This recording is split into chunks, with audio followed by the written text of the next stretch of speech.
जय श्री कृष्ण मित्रों ब्रह्म मुहूर्त में उठने के बड़े ही चमत्कारिक लाभ मिलते हैं।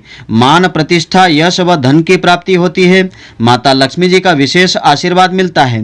तो मित्रों आज आपको हम बताएंगे ब्रह्म मुहूर्त का सही समय क्या रहता है और इस समय उठने के क्या क्या लाभ आपको मिलेंगे। तो मित्रों पूरे वीडियो को आप ध्यानपूर्वक अवश्य देखें। मित्रों आप सभी का बहुत बहुत स्वागत है आपके अपने ही चैनल एस्ट्रो गुरुजी में। यदि आपने अभी तक हमारे चैनल को सब्सक्राइब यदि नहीं किया हो तो अभी सब्सक्राइब कर लें और बेल आइकन को अवश्य दबाएं, जिससे हमारे अगले आने वाले नए वीडियो की नोटिफिकेशन सबसे पहले आपके पास पहुंचे। आप नित्य नई नई ज्ञानवर्धक जानकारियां व नित्य का राशिफल हमारे चैनल से प्राप्त करते रहें। तो हमारे हिंदू धर्म में लोग प्रत्येक छोटे बड़े कार्य को करने से पहले पंडित जी को बुलवा करके शुभ मुहूर्त निकलवाते हैं। माना कि किसी भी कार्य को किसी भी समय किया जा सकता है, लेकिन प्रत्येक काम का एक शुभ समय होता है। अगर उसी काम को शुभ मुहूर्त में किया जाए तो उस कार्य को करने से आपको निश्चित ही सफलता मिल जाती है और आपको सफल होने से कोई रोक भी नहीं सकता है। इसी शुभ समय को शुभ मुहूर्त कहा जाता है और यही कारण है कि शुभ मुहूर्त पर काम करने से काम आसानी से बन जाता है। लेकिन जब समय शुभ नहीं होता है तो इंसान चाहे कितने भी हाथ पैर मार ले, उसे अड़चनें बाधाएं अवश्य आती है और अक्सर काम बिगड़ जाता है।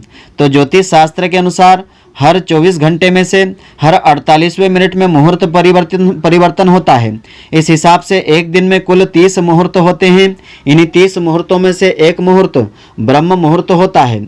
ब्रह्म मुहूर्त आध्यात्मिक, शारीरिक और मानसिक सभी प्रकार से महत्वपूर्ण माना गया है। यह वह समय होता है जब देवता पृथ्वी लोक पर विचरण करते हैं और वायु एकदम स्वच्छ होती है, लाभदायक होती है। यह वह शुभ समय होता है जब मंदिरों के पट खोल दिए जाते हैं और पूजा आरंभ कर दी जाती है। तो आइए अब हम जानते हैं क्या होता है ब्रह्म मुहूर्त और इसके बारे में जुड़ी कुछ जरूरी बातें।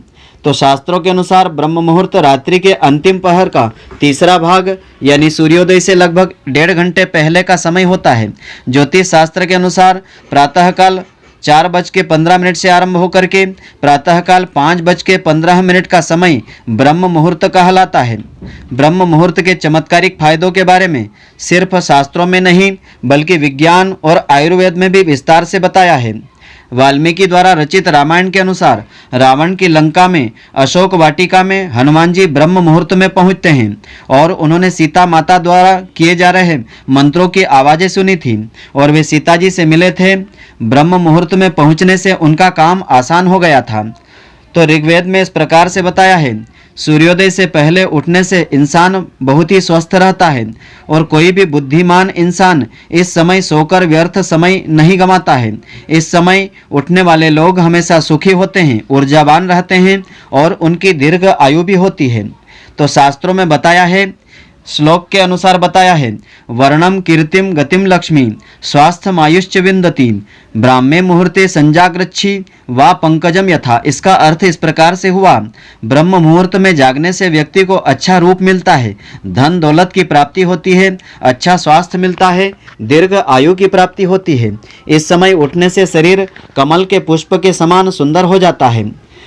तो सामवेद में इसका उल्लेख इस प्रकार से मिलता है, यद्य सूरो उदितो नागा मित्रोर यमा सुवाति सविता भगः।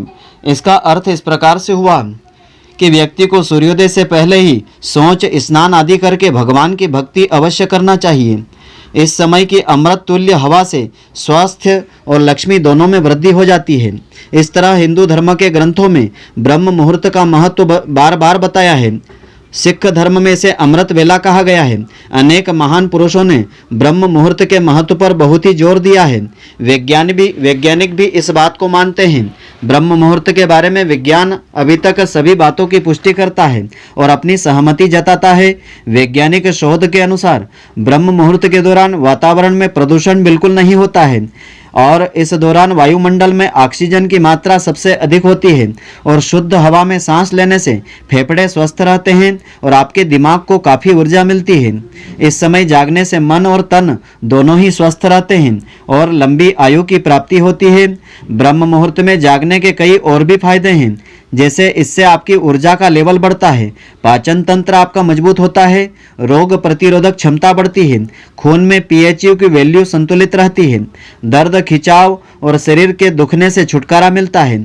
शरीर में मिनरल्स और विटामिन्स के उपयोग और बेहतर हो जाते हैं और आयुर्वेद में भी ब्रह्म मुहूर्त में उठने से इन सब फायदों की सहमति मिलती है। लेकिन ब्रह्म मुहूर्त ईश्वर भक्ति, ध्यान, प्रार्थना और अध्ययन के लिए सबसे अनुकूल समय माना गया है। इस समय को इन अच्छे कार्यों के लिए उपयोग अवश्य करना चाहिए। ब्रह्म मुहूर्त के दौरान धार्मिक श्लोकों का उच्चारण जरूर करना चाहिए। कुछ ऐसी भी बातें हैं जो इस दौरान करना निषेध मानी गई है। इन्हें करने से कई नकारात्मक प्रभाव पड़ते हैं। इस समय बुरे विचार मन में नहीं लाना चाहिए, किसी को बुरा भला नहीं कहना चाहिए, सकारात्मक विचारधारा रखना चाहिए और ब्रह्म मुहूर्त की वेला में संभोग नहीं करना चाहिए। अगर आप पूजा अथवा किसी प्रकार के मंत्रों का जाप करते हैं तो उन्हें मन में अथवा बहुत ही धीमी आवाज में आपको करना चाहिए, क्योंकि ब्रह्म मुहूर्त में वातावरण की शांति को भंग आपको नहीं करना चाहिए। इसलिए अगर आपको अपने जीवन में कुछ पाना है और यथाशीघ्र पाना है तो ब्रह्म मुहूर्त में उठना आरंभ आपको कर देना चाहिए। कुछ ही दिनों में आपका जीवन, आपकी जिंदगी आपको बहुत ही अच्छी लगने लगेगी और आप अपने आप में बहुत ही खुश महसूस करेंगे। और इस समय पवित्र कर्म करना बड़ा ही शुभ होता है। इस काल में की गई ईश्वर की पूजा का फल शीघ्र प्राप्त होता है। मंदिरों के पट भी ब्रह्म मुहूर्त में इसीलिए खोल दिए जाते हैं तथा भगवान का श्रृंगार और पूजन भी इसी समय किए जाने का विधान होता है। पुराणों के अनुसार इस समय की निंद्रा ब्रह्म मुहूर्त के पुण्यों का नाश करने वाली होती है। इस समय सोना शास्त्रों में निषिद्ध बताया है। तो वैज्ञानिक भी इस बात को मानते हैं। वैज्ञानिक शोधों के अनुसार प्रातःकाल ब्रह्म मुहूर्त के समय हमारा वायुमंडल काफ़ी हद तक प्रदूषण रहित होता है। इस समय दिन के मुकाबले वातावरण में हमारी प्राणवायु ऑक्सीजन की मात्रा बहुत अधिक हो जाती है। सुबह सुबह की शुद्ध वायु हमारे तन और मन को स्फूर्ति और ऊर्जा से भर देती है।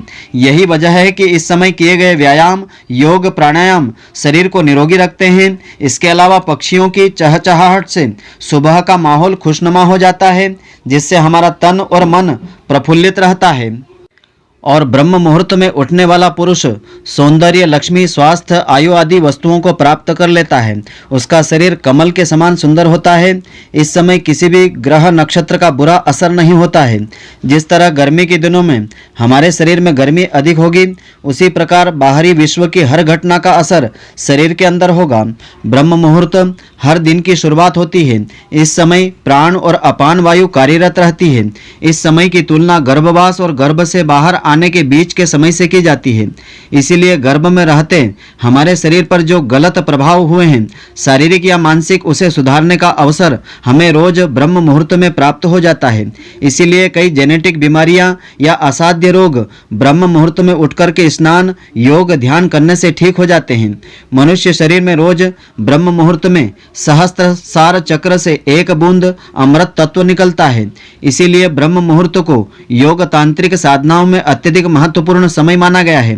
लेकिन यह अमृत तत्व का शरीर में योग्य संचार नहीं हो पाता है। इस समय साधना करने पर व्यक्ति में इस तत्व का संचरण होने लगता है, लेकिन इसका पूर्ण लाभ प्राप्त करने के लिए साधक का विशुद्ध चक्र जागृत होना आवश्यक होता है। इस प्रकार वह अमृत तत्व कुदरती रूप से नाभि में एकत्रित होने लगता है या फिर उसका कई प्रकार से संचार साधक के लिए संभव हो जाता है। इस समय देवीय शक्तियां पृथ्वी लोक पर विचरण करती हैं। उनकी देवीय शक्तियां और आशीर्वाद पाने के लिए ब्रह्म मुहूर्त में उठना चाहिए। ब्रह्म मुहूर्त में किया गया स्नान सर्वश्रेष्ठ फल को देता है। स्नान करते समय ब्रह्म परमात्मा का चिंतन करें या ब्रह्म स्नान कहलाता है, और देव नदियों का स्मरण करें तो देव स्नान कहलाता है। इस समय स्नान करने से तीनों दोष शांत होते हैं और मन और बुद्धि बलवान होते हैं। ब्रह्म मुहूर्त में तामसी शक्तियां सुप्त अवस्था में रहती है। मन और बुद्धि सकारात्मक होती है, ध्यान जल्दी लगता है। इस समय स्मरण शक्ति भी तीव्र रहती है।